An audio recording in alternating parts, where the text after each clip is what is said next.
E se eu te contar que houve um coronel que cancelou o negócio da vida, bateu em um homem poderoso na frente de todos, e destruiu a reputação dele publicamente, tudo por uma questão de dignidade humana? Isso realmente aconteceu.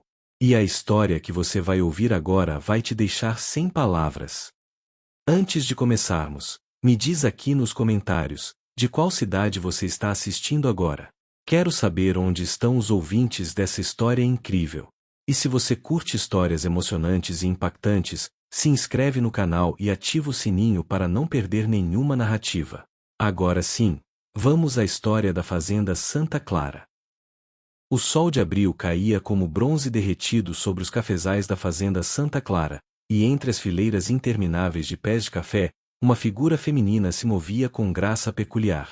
Seus gestos delicados contrastavam com o trabalho braçal que realizava ao lado dos trabalhadores escravizados, distribuindo água fresca e orientando os cuidados com as mudas mais jovens. Quem a observasse de longe jamais imaginaria que aquela moça de pele negra, vestida com simplicidade quase monástica, era na verdade Isabel Cristina Almeida Cordeiro, a única filha do temido e respeitado Coronel Augusto Cordeiro. A história de Isabel começara 20 anos antes, quando o jovem Augusto, contra todas as convenções sociais da época e os protestos furiosos de sua própria família, casara-se com Mariana, filha de um próspero comerciante negro que havia conquistado fortuna através do comércio de especiarias. Mariana não era apenas bela, era educada em Paris, falava 4 idiomas e tocava piano com maestria que faria inveja aos melhores concertistas europeus. O amor entre Augusto e Mariana desafiara não apenas as barreiras raciais, mas também as expectativas de uma sociedade rigidamente estratificada. Quando Isabel nasceu, trazendo na pele a herança materna e nos olhos a determinação paterna, tornou-se ao mesmo tempo a alegria suprema do casal e um enigma social que muitos na região preferiam ignorar ou fingir não compreender. O Coronel Augusto era conhecido por sua natureza contraditória e perturbadora. Possuía escravos, sim, era impossível manter uma fazenda daquele porte sem eles naquela época, mas tratava-os de maneira que seus vizinhos consideravam excessivamente branda e potencialmente perigosa. Proibia castigos físicos severos, garantia alimentação adequada, permitia que famílias permanecessem juntas, e para horror dos outros fazendeiros, até mesmo alfabetizava secretamente algumas crianças escravizadas. Dizia frequentemente que a escravidão era uma instituição que envergonharia as futuras gerações, mas que sozinho não poderia desmontá-la. Vivia, portanto, nesse limbo moral agonizante entre a realidade que habitava e os princípios que pregava. Seus olhos carregavam constantemente aquela sombra de quem sabe que participa de algo fundamentalmente errado, mas se sente impotente para mudá-lo completamente. Isabel crescerá observando essas contradições, e elas moldaram profundamente seu caráter. Naquela tarde específica de abril, enquanto Isabel distribuía água aos trabalhadores que colhiam café sob o sol inclemente, ela não imaginava que sua vida estava prestes a ser atravessada por um evento que testaria não apenas os princípios de seu pai, mas também revelaria a verdadeira natureza das pessoas ao seu redor. Uma carruagem luxuosa subia lentamente a estrada empoeirada que levava a Casagrande, trazendo em seu interior um homem cuja reputação de crueldade era sussurrada em todos os salões da província. O barão Henrique Tavares vinha para discutir negócios com o coronel, um acordo que poderia duplicar a fortuna dos Cordeiro, mas que traria consigo um preço que ninguém ainda conseguia calcular. As rodas da carruagem levantavam nuvens de poeira vermelha que pareciam presságios de sangue, e o destino começava a tecer seus fios invisíveis ao redor de todos na fazenda Santa Clara. A casa grande da fazenda Santa Clara fora transformada para a ocasião. Lustres de cristal francês pendiam dos tetos altos, refletindo a luz de centenas de velas em um espetáculo de luxo calculado. A prataria reluzente disposta sobre as mesas de mogno, as cortinas de veludo carmesim recém-importadas de Lisboa, as flores exóticas arranjadas em vasos de porcelana chinesa, tudo fora meticulosamente planejado para impressionar o barão Henrique Tavares e demonstrar que o coronel Augusto era um homem de recursos e sofisticação.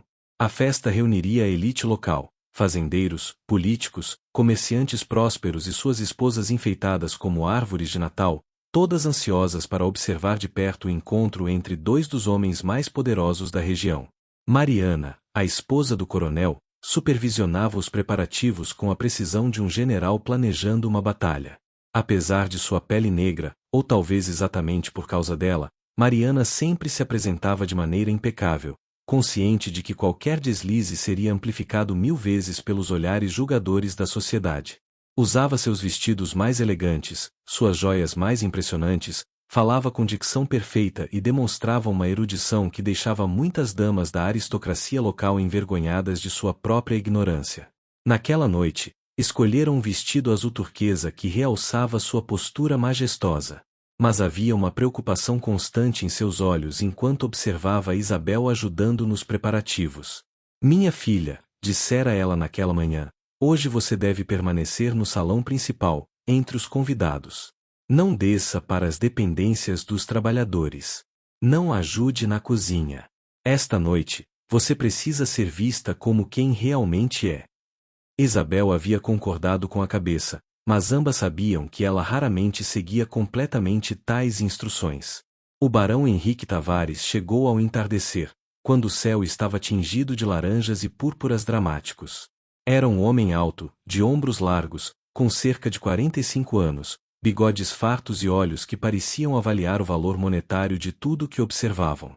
Sua reputação era sombria. Dizia-se que em suas terras os escravos eram tratados com brutalidade medieval, que ele participava pessoalmente de sessões de tortura, que considerava os africanos e seus descendentes como propriedade sem alma, úteis apenas como força de trabalho a ser explorada até o esgotamento completo. Mas também era incrivelmente rico, politicamente conectado e, para muitos fazendeiros ambiciosos, um aliado valioso. O acordo que viria a discutir com o coronel Augusto envolvia a compra conjunta de terras adjacentes às suas propriedades, uma operação que poderia tornar ambos os homens ainda mais poderosos. Augusto sabia exatamente com quem estava negociando e sentia o estômago revirar, mas o pragmatismo econômico frequentemente vence batalhas contra a consciência. A festa começou com toda a pompa esperada. A orquestra contratada especialmente para a ocasião tocava valsas vienenses, os convidados circulavam com taças de champanhe francês, conversas animadas sobre política e economia enchiam o ar perfumado com rosas e jasmim. O coronel Augusto e o barão Henrique Tavares conversavam no centro do salão principal, rodeados por outros fazendeiros ansiosos para participar da conversa e, quem sabe, também lucrar com o negócio.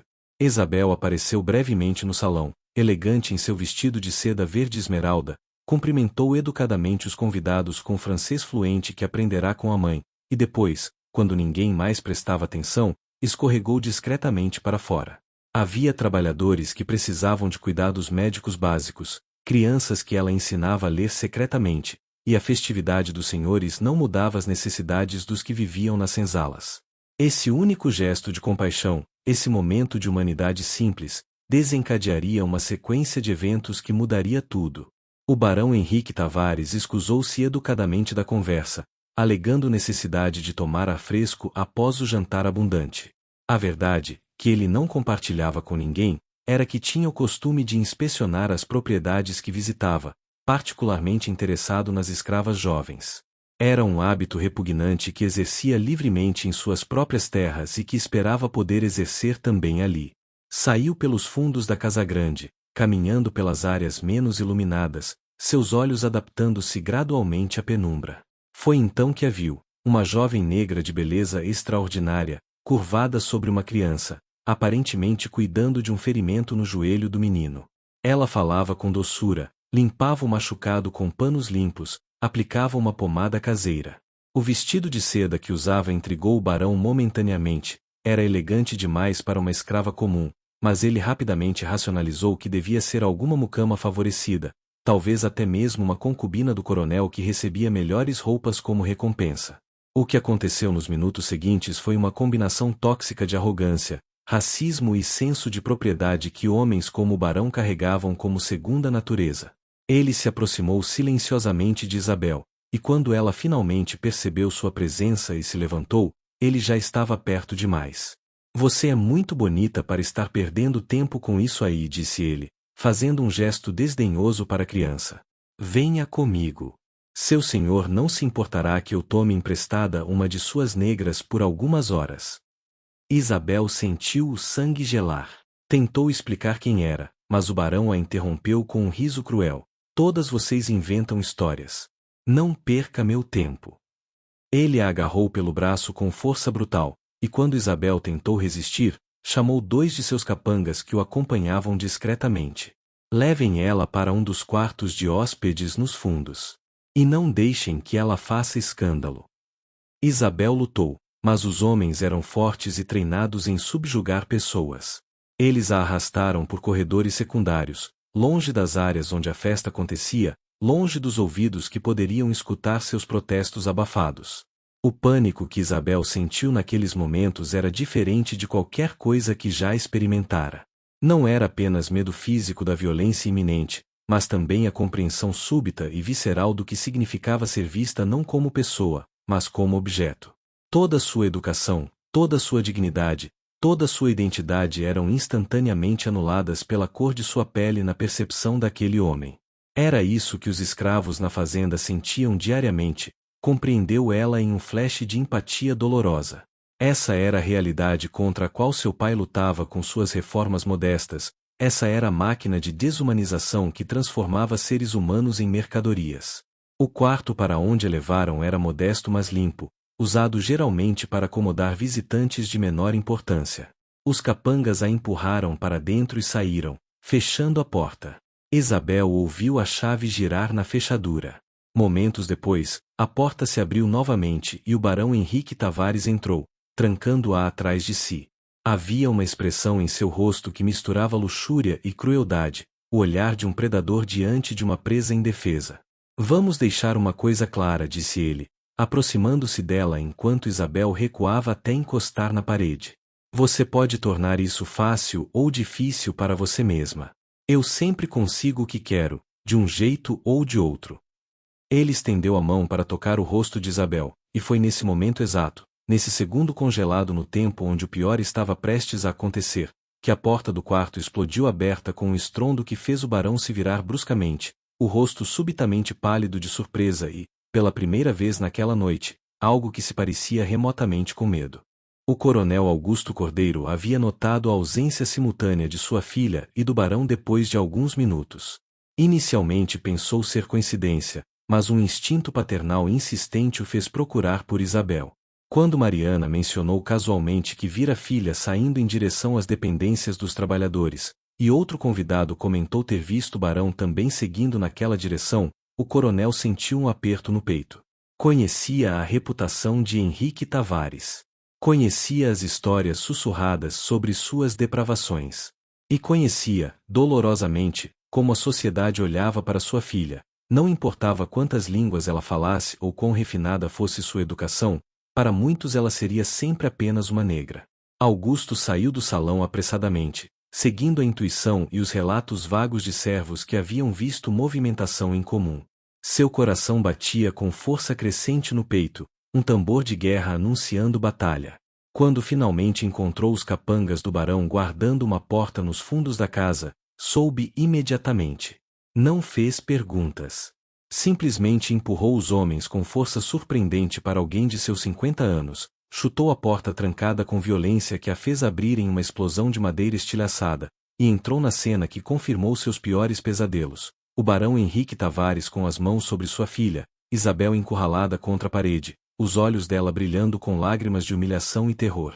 O que aconteceu nos segundos seguintes foi algo que testemunhas mais tarde descreveriam como uma transformação assustadora. O coronel Augusto, sempre conhecido por sua compostura e controle, se tornou uma tempestade de fúria.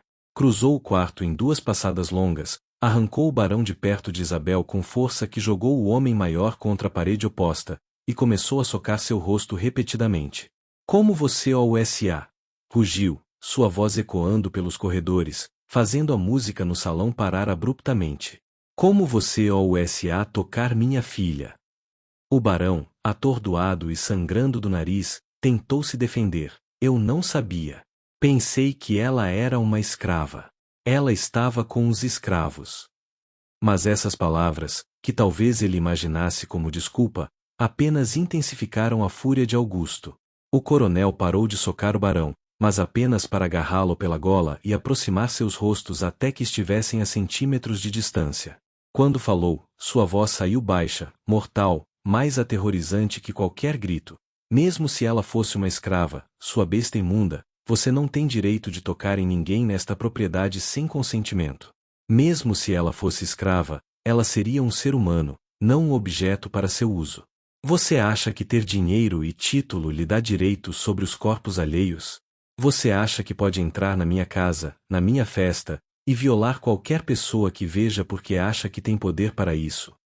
A cada frase, Augusto empurrava o barão com mais força contra a parede. Outros convidados haviam chegado, atraídos pelo barulho, e observavam boquiabertos da porta. Mariana havia corrido para abraçar Isabel, que chorava silenciosamente contra o ombro da mãe. Saia da minha casa, disse finalmente Augusto, jogando o barão no chão. Pegue seus capangas covardes e saia agora, antes que eu me esqueça que sou um homem civilizado e faça algo que me coloque na prisão. Nossos negócios estão cancelados. Não quero sua sociedade, não quero seu dinheiro manchado de sangue, não quero nunca mais ver sua cara repugnante enquanto eu viver. A festa acabou em caos. Os convidados, divididos entre choque, curiosidade mórbida e constrangimento, começaram a se dispersar rapidamente. Alguns olhavam para Isabel com compaixão, outros com aquele tipo de curiosidade invasiva reservada para vítimas de tragédias, e alguns poucos com o julgamento silencioso de quem achava que ela havia de alguma forma provocado a situação por estar onde não devia. O barão Henrique Tavares saiu cambaleante, sendo amparado por seus homens, o rosto inchado e sangrando, mas seus olhos brilhando com uma mistura de humilhação e raiva que prometia vingança. Ele havia sido desmoralizado publicamente, atacado fisicamente, expulso como um cachorro, e homens como ele nunca esqueciam tais afrontas. Na biblioteca da Casa Grande, após todos os convidados terem partido, a família Cordeiro se reuniu. Isabel estava mais calma agora, enrolada em um xale, bebendo chá de camomila que sua mãe insistira em preparar. Augusto andava de um lado para outro, ainda tremendo de adrenalina residual. Mariana, sentada ao lado da filha, mantinha uma mão protetora no ombro de Isabel, mas seus olhos seguiam os movimentos agitados do marido. O que você fez foi necessário, disse Mariana finalmente, sua voz firme. Mas você sabe que haverá consequências. Homens como o barão não aceitam humilhação pública. Ele vai retaliar. Augusto parou de andar e olhou para sua esposa. Eu sei. E não me importo. Que ele tente. Mas não vou ficar esperando passivamente. Isabel, que havia permanecido em silêncio até então, finalmente falou, sua voz rouca mas determinada. Pai, você precisa entender algo. O que quase aconteceu comigo, acontece todos os dias com dezenas de mulheres nas fazendas por todo este país. Escravas que não têm pais poderosos para defendê-las, que não têm proteção alguma contra homens como o barão. Eu tive sorte.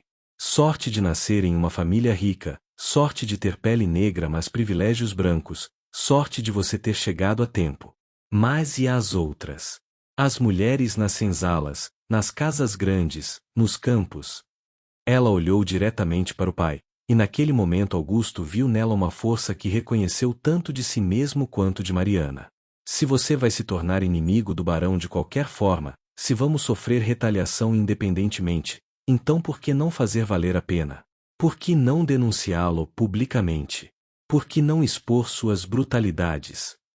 A sugestão de Isabel caiu no silêncio da biblioteca como uma pedra em um lago tranquilo, criando ondas de possibilidades que se expandiam em círculos cada vez maiores. Augusto e Mariana trocaram olhares. Ambos sabiam que o que Isabel propunha era perigoso, potencialmente destruidor para toda a família. O barão tinha conexões políticas poderosas, amizades em tribunais, aliados em todas as esferas de poder. Confrontá-lo publicamente seria declarar guerra. Mas ao mesmo tempo, ambos haviam passado anos vivendo nesse limbo moral incômodo, condenando a escravidão em teoria enquanto participavam dela na prática, tratando bem seus próprios escravos enquanto faziam vista grossa aos abusos dos vizinhos. A proposta de Isabel era, de certa forma, um chamado para finalmente escolher um lado definitivamente. Teria que ser feito cuidadosamente, disse Augusto finalmente, sua mente já começando a trabalhar nos detalhes. Precisaríamos de evidências concretas, testemunhas dispostas a falar, documentação. O barão é poderoso, mas não é invencível. Todo homem tem inimigos, todo homem poderoso tem esqueletos no armário. Ele olhou para Isabel com orgulho misturado com preocupação. Você tem certeza disso, minha filha? Uma vez que começarmos esse caminho, não haverá volta. Seremos marcados, perseguidos, possivelmente arruinados. Você está disposta a pagar esse preço? Isabel não hesitou. Já paguei um preço esta noite, pai. Aprendi na própria pele o que significa ser vista como propriedade. Se minha humilhação pode servir para algo maior, se pode abrir os olhos das pessoas para as atrocidades que homens como o barão cometem diariamente, então sim, estou disposta. Mariana apertou a mão da filha e assentiu para o marido. Então está decidido.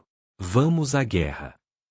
Os dias seguintes à festa foram de atividade frenética, embora disfarçada sob uma camada de normalidade cuidadosamente mantida.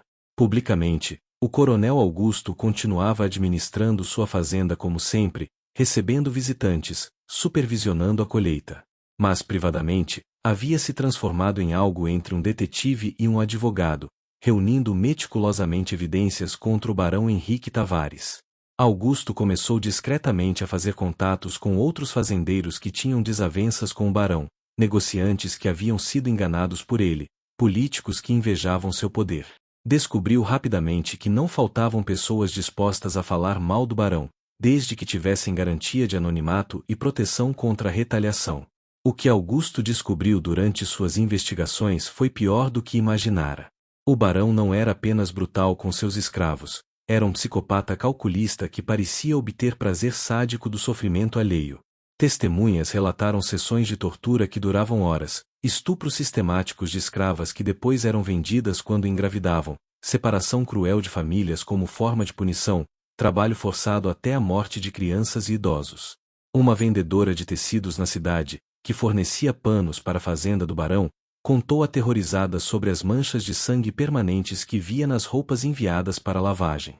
Um médico que havia sido chamado uma vez para tratar do próprio barão descreveu as condições das senzalas que vislumbrara brevemente. Pessoas esqueléticas, ferimentos infectados não tratados, crianças com olhos vazios de trauma. Mas testemunhos verbais, por mais horríveis, não seriam suficientes. Augusto precisava de documentação, de evidências tangíveis. Foi Isabel quem sugeriu a estratégia crucial. Os escravos do barão devem ter marcas, disse ela uma noite, enquanto a família discutia os próximos passos.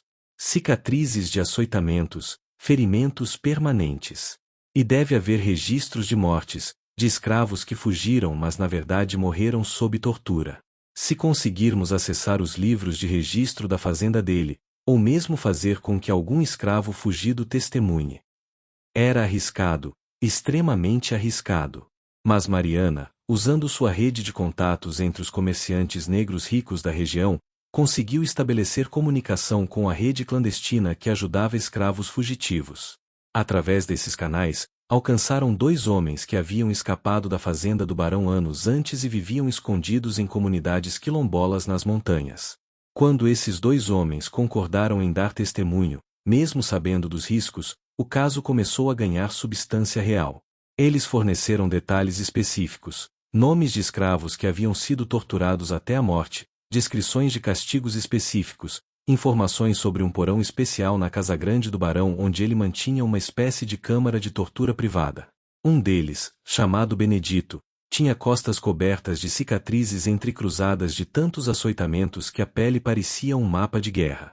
O outro, Tomás, havia perdido 3 dedos da mão esquerda em um acidente disciplinar onde o barão pessoalmente martelara seus dedos como punição por ter derramado vinho durante um jantar. Suas histórias eram pesadelos documentados em carne viva, provas ambulantes de barbaridades que a sociedade preferia ignorar. Augusto contratou um artista para fazer desenhos detalhados das cicatrizes de Benedito, e um escrivão de confiança para registrar formalmente os testemunhos de ambos. A cada nova informação coletada, a cada novo horror documentado, Augusto sentia crescer dentro de si não apenas indignação, mas também uma determinação férrea de que o barão Henrique Tavares pagaria por seus crimes. Augusto escolheu cuidadosamente o momento e o local para sua denúncia pública. Não seria em um tribunal. Os tribunais eram dominados por fazendeiros e políticos que tinham muito a perder com qualquer questionamento da ordem escravocrata. Em vez disso, seria na igreja matriz da cidade, durante a missa de domingo mais importante do mês, quando toda a elite local estaria presente. O padre, um homem idoso mas de consciência ainda desperta, concordou relutantemente em permitir que Augusto falasse, embora tivesse avisado sobre as consequências. Você está mexendo em um vespeiro, Augusto. Homens poderosos não gostam de ser expostos. Mas se você está determinado, que Deus o proteja. O domingo chegou ensolarado e quente. A igreja estava lotada, como esperado, fazendeiros com suas famílias, comerciantes, políticos locais, todos em suas melhores roupas, mantendo aquela fachada de respeitabilidade cristã que se desfazia no momento em que saíam do templo. O barão Henrique Tavares também estava presente, sentado em um dos bancos da frente, sua posição privilegiada na sociedade refletida até na geografia da igreja. As marcas no seu rosto da surra de Augusto haviam desaparecido, mas seus olhos ainda brilhavam com rancor mal disfarçado sempre que olhava na direção dos Cordeiro. Quando o padre anunciou que o coronel Augusto Cordeiro havia pedido permissão para dirigir algumas palavras à congregação, um murmúrio de curiosidade percorreu a igreja. Augusto levantou-se, Isabel e Mariana ao seu lado, e caminhou até o altar. O que aconteceu nos 15 minutos seguintes entraria para a história local como o dia em que a hipocrisia foi despida publicamente. Augusto começou calmamente, lembrando a congregação dos ensinamentos cristãos sobre tratar o próximo com compaixão, sobre a dignidade inerente de cada alma humana aos olhos de Deus. Depois, gradualmente, começou a descrever as atrocidades cometidas na fazenda do barão Henrique Tavares. Detalhou casos específicos, usando os testemunhos que havia coletado. Descreveu o porão de tortura, os castigos sádicos, os estupros sistemáticos, as mortes registradas como fugas ou doenças súbitas. Produziu os desenhos das cicatrizes de Benedito e os passou entre os bancos para que todos vissem. Leu trechos dos testemunhos escritos de Tomás, suas palavras ecoando nas paredes de pedra da igreja. A reação foi explosiva. O barão levantou-se furioso, gritando que tudo eram mentiras, calúnias de um homem ressentido cujo negócio havia sido rejeitado. Seus aliados na congregação começaram a vaiar Augusto, acusando-o de traidor da sua própria classe, de agitador perigoso, de estar envenenado por ter se casado com uma negra. Mas outros permaneceram em silêncio, alguns claramente desconfortáveis, outros com expressões pensativas. Algumas mulheres choravam abertamente, horrorizadas pelas descrições. E havia também aqueles cujos olhos mostravam reconhecimento, porque sabiam que o que Augusto descrevia sobre a fazenda do barão não era exceção, mas regra em muitas propriedades. O padre tentou restaurar a ordem, mas a igreja havia se transformado em caldeirão de emoções conflitantes. Augusto, antes de ser forçado a se sentar, fez sua declaração final: eu não sou inocente. Eu também possuo escravos, e isso me envergonha profundamente. Mas há uma diferença entre participar de um sistema maligno por necessidade econômica e encontrar prazer na crueldade. O barão Henrique Tavares não é apenas um fazendeiro, é um torturador, um estuprador, um assassino que se esconde atrás de sua riqueza e posição. E todos nós, ao mantermos silêncio, nos tornamos cúmplices de suas atrocidades. As semanas que se seguiram à denúncia na igreja foram de guerra aberta. O barão Henrique Tavares usou todas as suas conexões políticas para tentar destruir Augusto Cordeiro. Processos por calúnia e difamação foram movidos, tentativas de sabotar os negócios da fazenda Santa Clara foram orquestradas, e houve até mesmo ameaças veladas de violência física. Mas Augusto não estava sozinho. Para sua surpresa, descobriu que sua coragem em falar publicamente havia inspirado outros. 3 outros fazendeiros menores vieram discretamente oferecer apoio e testemunhos adicionais sobre as práticas do barão. O jornal local, cujo editor era um idealista jovem recém-chegado da capital, decidiu publicar uma série de artigos investigativos baseados nas evidências que Augusto havia coletado. A história se espalhou para jornais da capital, e subitamente o barão Henrique Tavares se viu sob escrutínio público de uma forma que seu dinheiro não podia facilmente silenciar. A virada decisiva veio quando um promotor público ambicioso, vendo oportunidade de fazer nome para si mesmo, decidiu abrir uma investigação oficial sobre as condições na fazenda do barão. Pela primeira vez, autoridades visitaram a propriedade, inspecionaram as senzalas, entrevistaram escravos. O que encontraram confirmou tudo que Augusto havia denunciado e mais. O porão de tortura era real. Os registros fraudulentos de mortes eram abundantes. As evidências eram inegáveis. Embora a lei da época oferecesse proteções mínimas aos escravizados, havia limites técnicos sobre destruição desnecessária de propriedade e crueldade excessiva que mesmo o sistema escravocrata hipocritamente reconhecia. O barão foi multado pesadamente, teve parte de seus escravos confiscados pelo governo, e sua reputação ficou permanentemente manchada. Mas a transformação mais profunda aconteceu dentro da própria fazenda Santa Clara. O trauma de Isabel, combinado com a batalha contra o barão, havia radicalizado toda a família Cordeiro.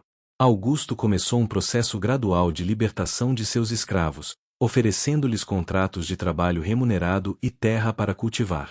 Era um processo lento e complicado. Ele não podia simplesmente libertar todos de uma vez sem causar caos econômico e deixá-los vulneráveis em uma sociedade hostil. Mas iniciou um caminho irreversível. Isabel, por sua vez, transformou seu trauma em propósito. Abriu uma escola na fazenda onde ensinava não apenas crianças escravizadas, mas também adultos, preparando-os para uma eventual liberdade. Mariana usou suas conexões entre comerciantes negros ricos para estabelecer uma rede de apoio para escravos libertados, ajudando-os a encontrar trabalho e moradia. A história da fazenda Santa Clara e da coragem da família Cordeiro ecoou pela região. Não mudou o sistema, a escravidão ainda persistiria por décadas. Mas plantou sementes de dúvida, acendeu fagulhas de consciência em alguns, e provou que era possível resistir, mesmo pagando um preço alto. Isabel, olhando para trás anos depois, refletiria que aquela noite terrível na festa havia sido um ponto de virada não apenas para ela, mas para todos ao seu redor. Seu pai havia provado que justiça e dignidade não eram palavras vazias, mas princípios pelos quais se podia lutar concretamente. E o barão Henrique Tavares, por sua vez, aprendeu que poder e riqueza não garantiam impunidade absoluta, que até mesmo os monstros podiam ser expostos quando homens e mulheres de coragem decidiam não mais permanecer em silêncio diante da maldade.